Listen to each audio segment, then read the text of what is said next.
No, can we start with karakia timatanga? Mai tāmong rāwiki. Mai te apa rāwiki te rāwiki. Te taha puri awhira.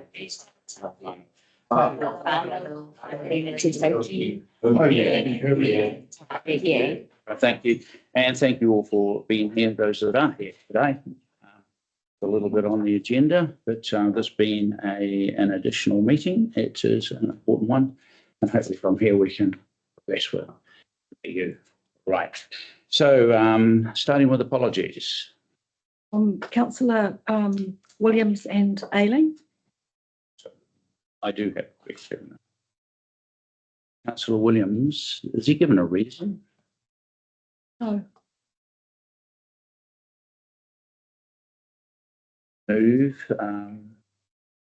the apology. I am going to take them separately because I think we have a wee bit of an issue. Someone move that we accept the apology from Councillor Ailing, Councillor Newman and Deputy Mayor. All in favour? Against? Abstentions? Motion's carried. Someone move that we accept the apology from Councillor Williams. There be no mover. I guess there is no seconder. The apology fails. I just have to say the reason I took those separately is because this is well over 3 months now that Councillor Williams has not appeared at any meeting at all.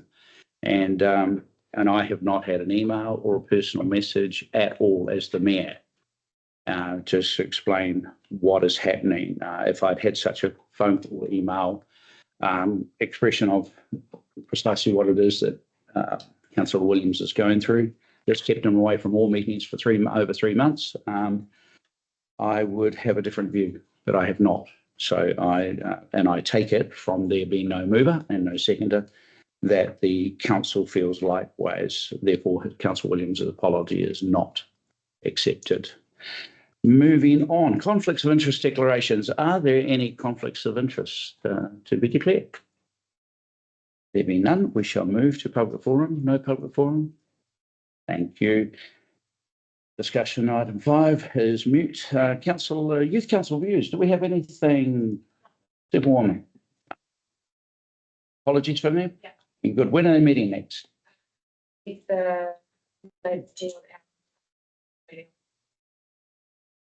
me a jogger. Yeah, please. Thank you. Catch up with the team. Confirmation of minutes. Someone to move. Take them as read. Jenny. See, there you go. I read that. There's none. Testing. Are we all awake? Yes, we are. Thank you. Moving. Quiet, Deputy Mayor. That's what you're there for. Reports, adoption of the annual plan, and herein is the meat. First piece of meat for the public. May I ask Services Manager to join us? Absolutely. We've got happy to talk to the paper, and we'll pass all of the difficult questions on to Carol. councillors.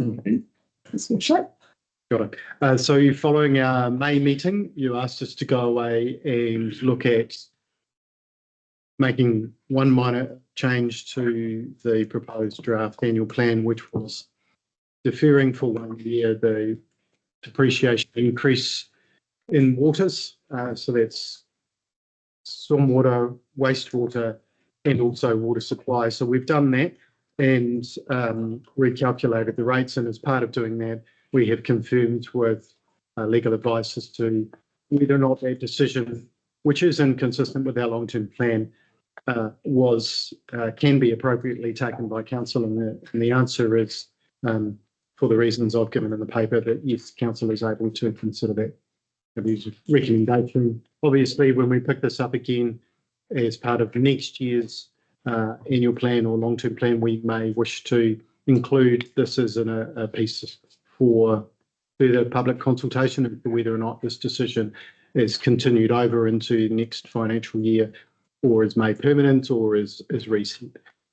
But for now, it appears council is able to make that decision without going through any further consultation, noting the fact that it is inconsistent with. Just before we progress on that, the council was right, I think, Jeff, to ask you to seek legal opinion on that. And it's good to have that advice.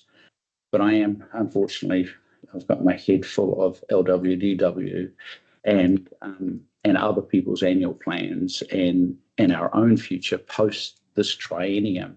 So just so we're aware as to what decision we're making here, can you just give us a recap on what that will mean for the next council and the triennium, the decision that it'll have to discuss and debate around depreciation, and specifically how we align with the other councils in the area? Are they, like us, deferring depreciation? And probably also be useful if we've got a picture of how that's going to impact post June 26th.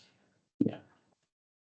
Kia ora, Your Worship. So the transfer of assets and liabilities and water services over to a new entity will also include any surplus depreciation reserves, and it will include financial contributions that we have collected that relate to water infrastructure. So all of those reserves will need to be transferred over to the water entity as well.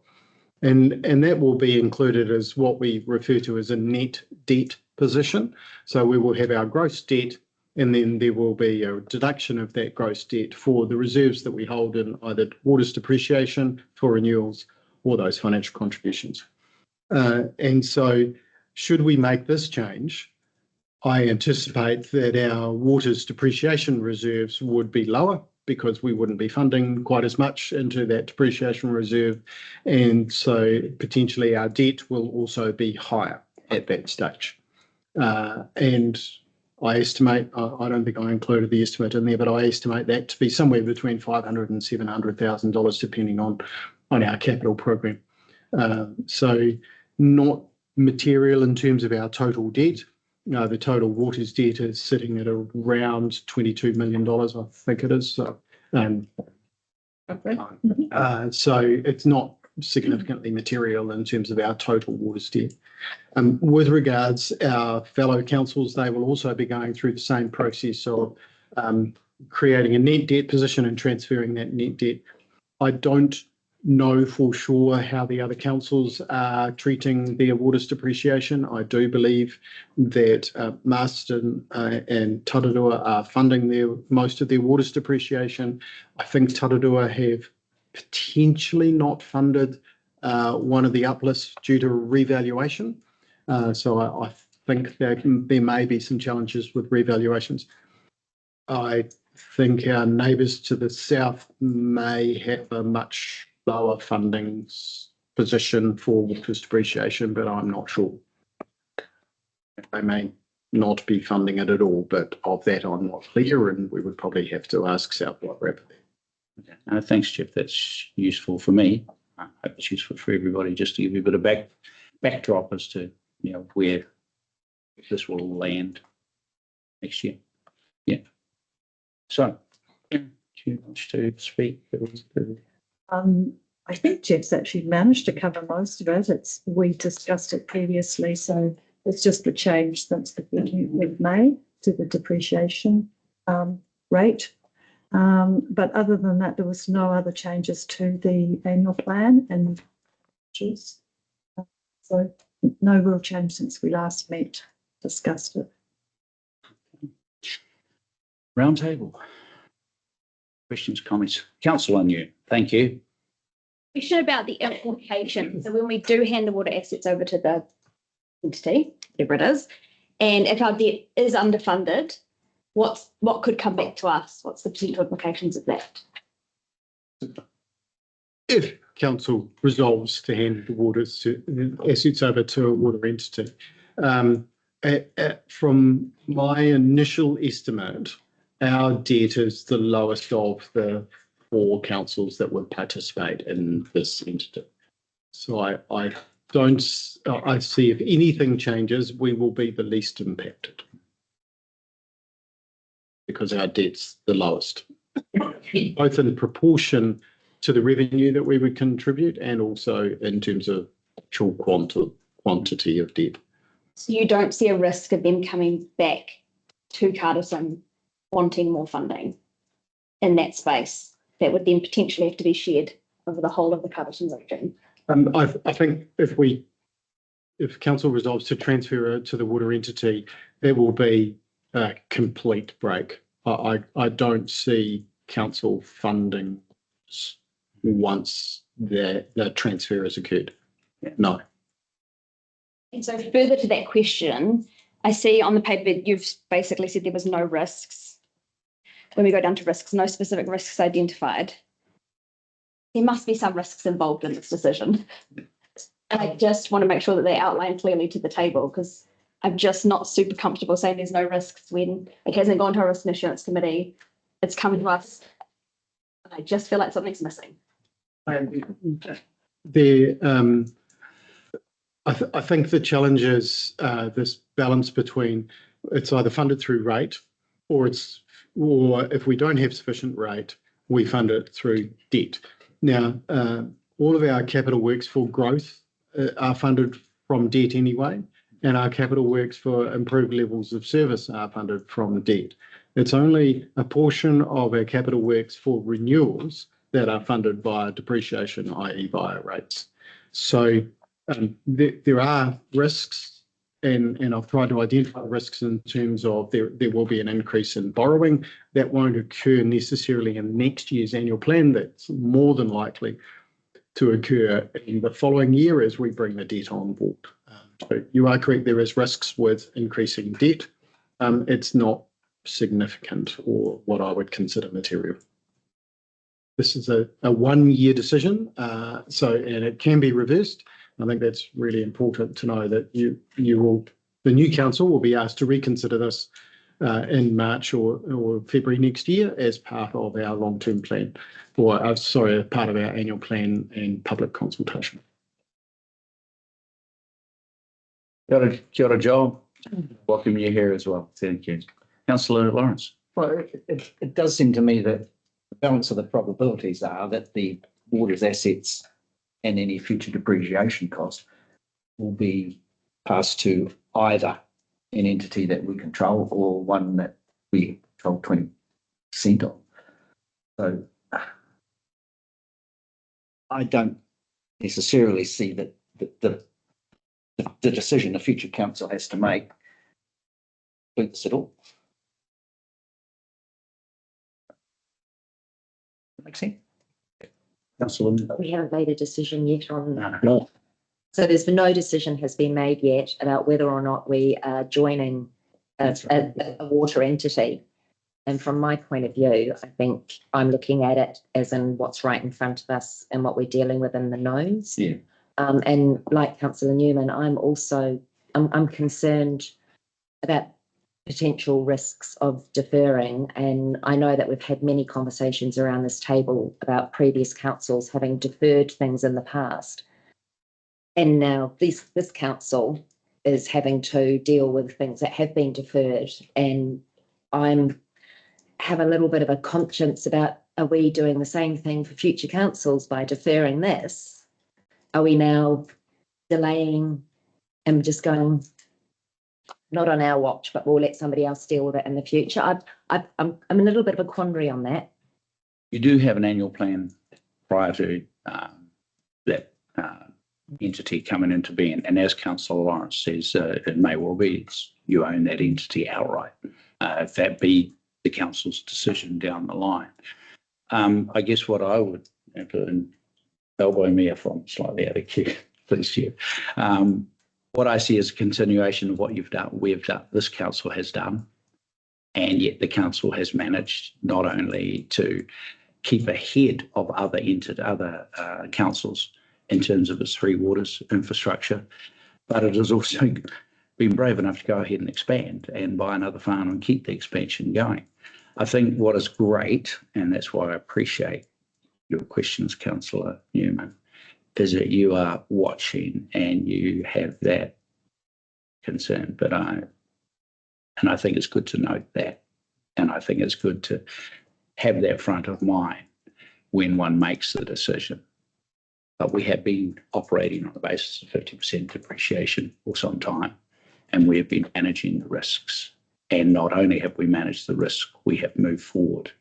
That's how I see it. But I appreciate, and that's why you couldn't stop me smiling, the questions, because those are precisely the questions that councillors need to be putting to satisfy themselves prior to making any decision.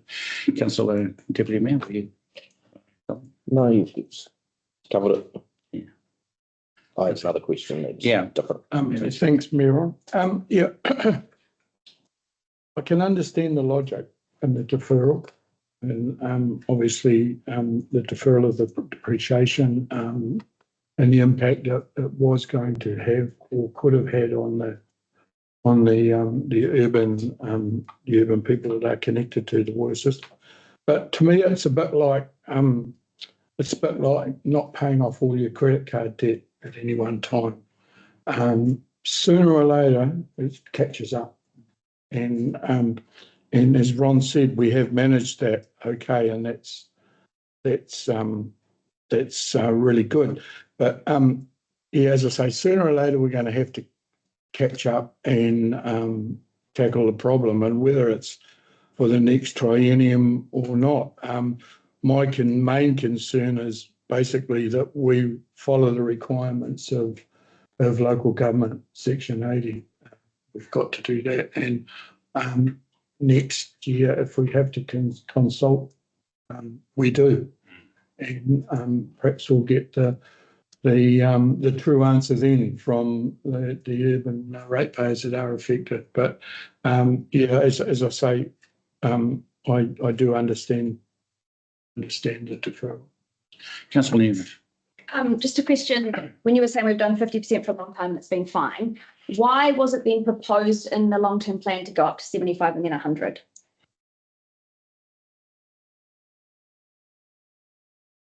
I mean, it's a pretty easy answer when you listen to Johannes and he talks about we continue sweating our assets and sooner or later you're going to get something's just going to go bang.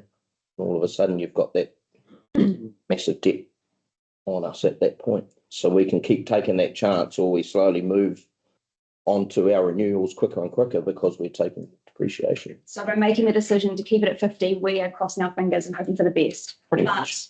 But given what's or could be happening with waters, that's what makes the decision different than another time. Yes, Stu? Moving on. Yes, now for you, go. 2 points. The decision to have our waters depreciation at 50% was only made this triennium, I believe. It was in the move from Three Waters reform to local water done well. When we thought Three Waters reform was mandated, there was a decision made by council to pull back on waters depreciation at that time because we thought Three Waters reform would occur the following year. So we thought, right, time to get out. So it was only a couple of years ago that we pulled back to 50%, and the long-term plan built a plan up to bring that back to 100%. And part of that was something referred to as a balanced benchmark. As part of our long-term plan, we need to ensure that we balance our income and our through rates versus our expenditure through capital expenditure. So we had a balanced benchmark, and we wanted to bring that back into line over time, and we planned to do that as part of the LTP. Interestingly, following the publishing of our paper, I had a phone call and an email from Local Government Funding Agency, who are our debt funder. Who went, oh, what's going on here? And so I talked them through what we are currently doing, and they are conscious that some councils are looking at pulling back on waters depreciation, and they're just wanting to be across it. They're happy with our debt position. They have no issues. We've got a relatively low debt position compared to some councils. The second point, so that's the second point. The third point I would make is the model for local water done well under a water services entity or a water services council owned organisation doesn't rely on depreciation funding for capital works. It is a very different model to the way council operates today. So depreciation funding is a pre-funding of renewals work that we do in our capital plan. What the local water done well model will be under a water services entity is a post-funding of capital works using debt, rather than the pre-funding of capital works using depreciation via rates. So the two models are quite different, and I don't expect there to be a significant continuation of depreciation funding in the water services entity anyway. So I would like councillors to consider that may give them some comfort. If we're pulling back on water's depreciation, it's not like it's going to be a major issue for the water entity because they're not using depreciation to fund capital anyway. And Jeff, just to confirm on that, with the model, that model, given that the level of debt they can accrue is based on revenue, Yes. will set the revenue levels such that they are able to service the level of debt they take on. So customers will be paying as they go for the future. Is that right? Yes. It's a different model. We're saving money in a piggy bank, apparently, for the day it's needed, or we just borrow, use a credit card, and then drip feed it off. They will be billing, invoicing for the future. So, Councillor Lawrence. Is it correct from what you said before, Jeff, that if we did increase the level of depreciation from 50%, that we would be building up a fund, which we would then have to transfer somewhere else? Our capital program is such that we would likely use most of that before it needs to be transferred. So with the wastewater headworks that we're doing, with the renewals work that we're doing, I'm not planning on transferring much. We're planning on transferring the best asset we can, which means not leaving money in the bank for a rainy day, actually getting out there and investing and fixing things now. So I don't anticipate to transfer much in the way of net debt. So following on from that and what you said as well, Steve, Brittany,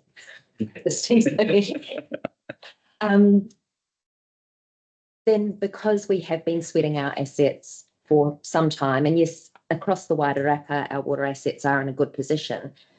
If we did go back to increasing it to the 75%, then that's another 25% that we can start putting into making sure that renewals and the works program are even better, because we have acknowledged if it does go to a Y+T model, our assets are in the best position, and we are going to be slightly lower down the pecking order for getting works done. So it's a chicken and egg, isn't it?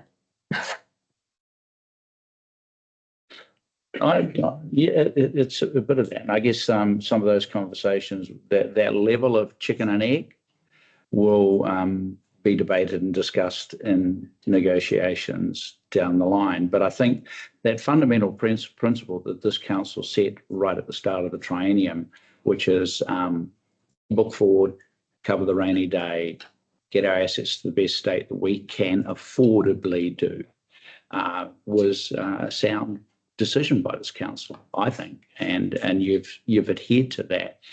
This is and I'd just like to sort of remind ourselves that the reason we ended up in this conversation is because of the external factors. Everybody is watching our community. We're watching affordability. We're watching what's happening with the economy, the local economy in particular. We're very conscious of people who have lost their jobs and are struggling with families, and it is impacting in the urban sector and commercial sector of Carterton. To extend 1 full year of a depreciation policy that we've held for how many years now? It's the third year. Third year. I thought your decision at that point, well, I agreed with you. You've got to look at you are charged with the responsibility to look in the broader things, manage the risk, correctly identify the consequences and putting a circle around the fact that next year you will have this conversation again, but it will be well signalled. And as Councillor Dallas said, it may require you consulting with the public to ensure that you are in sync with the public's mind and tolerance for an increased bill, because going to 75%, we know the consequences of that on the books and what that looks like for urban and commercial ratepayers. That's why I'm comfortable. Yeah. Any other questions on that or any other aspects of the AP? One, just, I probably should have picked this up in a previous draft when we talked about, just on page 15, just in respect to our local hapu, we mentioned about Ngāti Kurara historical connection to Wahine and Karatahi. Should we be including Mangatiriri in what we mentioned there? Yes. Well, I would take Joel's view on that, but most probably yes. Kia ora. Hey, thank you for raising it. Yes, in short response, yes, Mangatiriri. I'm happy to go into details if anyone would like, but in the short response there, and I'm aware there's a lot of discussed this morning. I can confirm that we do have both rights and interests through the Mangatiriri. Thank you, Joe. Are there any other?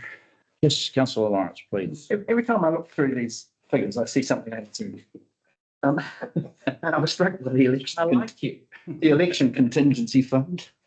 I mean, we had $8,000 last year. We had Tell us $8,000 which page number, in the 2026, and suddenly it's 39. page number.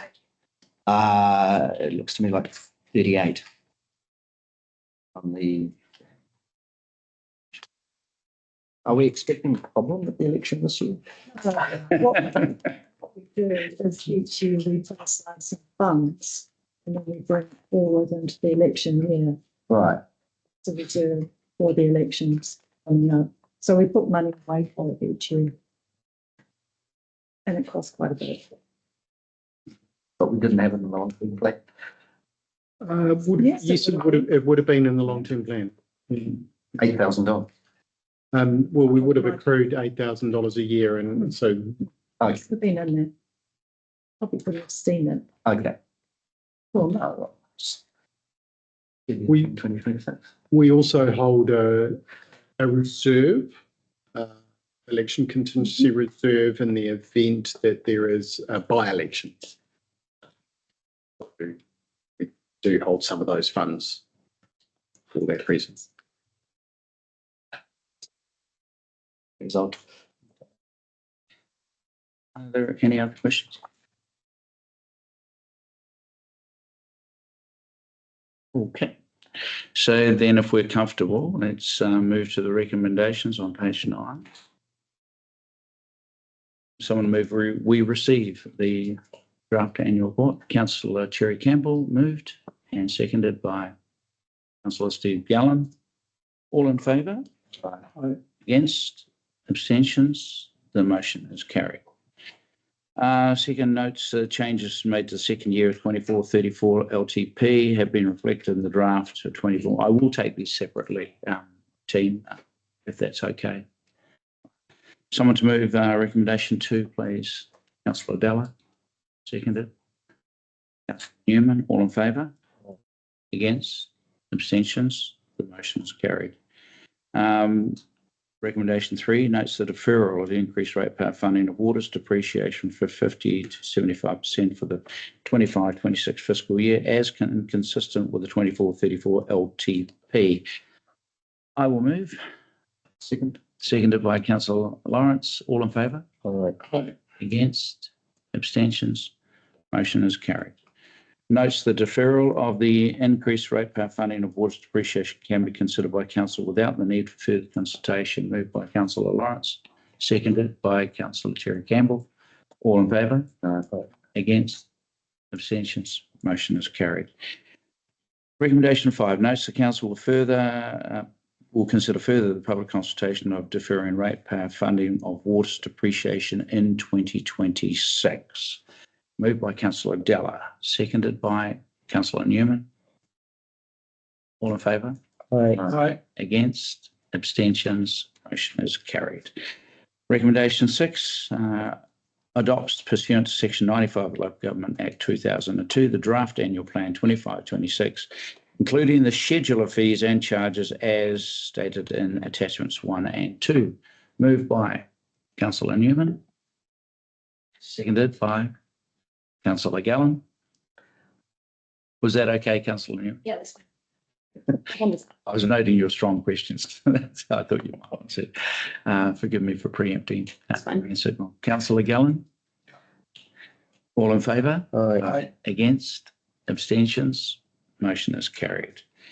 7, delegates authority to the Mayor and the CEO to make minor editorial changes in the draft annual plan prior to publication. Moved by Councillor Newman, thank you. Seconded by Councillor Della. All in favour? Against? Abstentions? The motion is carried. I would just conclude that part by congratulating and thanking Karen and your team, Jeff. Thank you very much, and to everybody.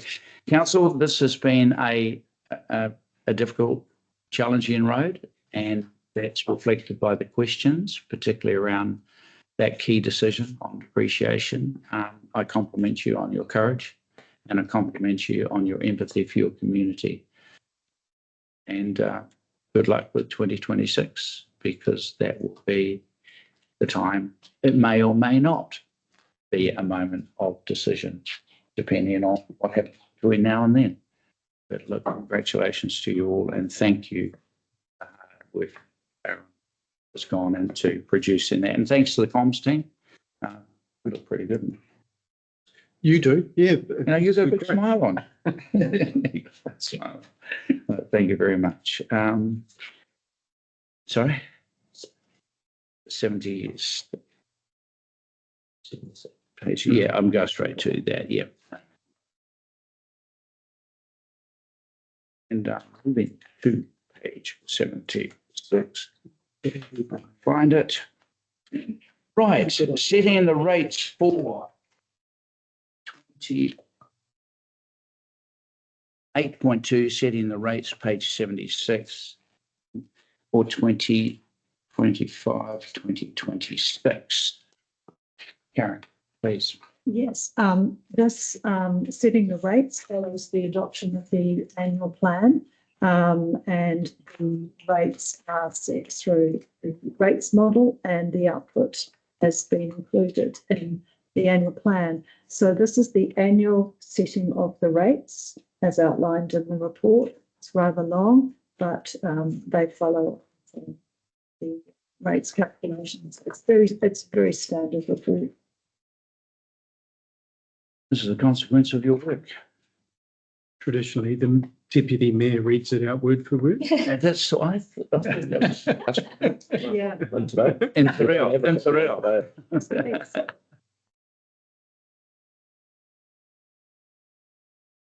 Is there any questions or any questions? I would move the recommendation to receive. Sorry, yes. It's got a couple of questions, Ron. My first one, and I know it's probably not in here. Well, it isn't in here. Have we got any idea on Greater Wellington rates increase at this stage? Good What they're question. doing? And that you're right, this is not a part of our setting of the rates. We are still waiting for their announcement to advise what that number is. We did ask last week, and because we are a little bit early in setting our rates this year. But no, we don't have that number yet. And the other question I've got, in the targeted rates, on page 79, the urban wastewater rate, the separately used or inhabited part of the rating unit, for the pan charges. And it says here, after the first one for rating units with more than one water closet or urinal, there'll be a pan charge. So is that the first separately inhabited unit or the first toilet in the first unit? Usually the first unit, so where there is a house that has multiple bathrooms, and there is a separately available to be inhabited unit, then that would count as 2 rather than 3. Okay, so If the house had 2 bathrooms and the out unit had 1, then we would only count it as 2. so yeah, it's a separately inhabited unit like the granny flat. Yep, thank you. Or it's school. Yep. Understood.